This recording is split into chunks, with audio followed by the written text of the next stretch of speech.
Angel Karamoy ngaku ilfil jika digebet pria seperti ini.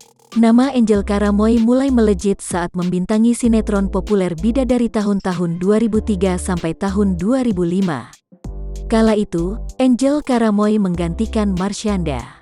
Tak terhenti sampai di situ, karir Angel masih terus berlanjut hingga sekarang. Ia pun kerap warawiri di layar kaca membintangi film dan beberapa program TV. Selain karirnya, kisah asmara Angel juga kerap jadi sorotan. Dilansir dari laman kompas.com, pada 2008, Angel menikah dengan pria bernama Stephen Rumangkang. Namun, pernikahannya yang telah terjalin 8 tahun harus berakhir perceraian pada 2016.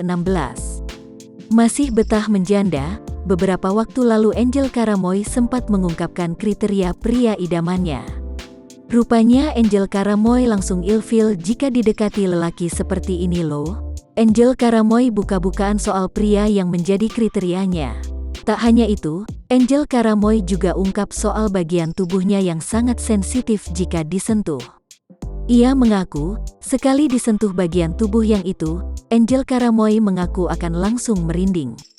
Nggak tahan deh pokoknya, saking gelinya, kata Angel Karamoy dikutip dari laman Grid ID dari kanal YouTube Tema Indonesia. Langsung merinding gitu. Penasaran kan, apa bagian tubuh Angel Karamoy yang bisa membuat merinding itu? Pinggang, tegas Angel Karamoy. Tak hanya itu, Angel Karamoy juga mengungkap pria seperti apa yang tidak masuk kriterianya.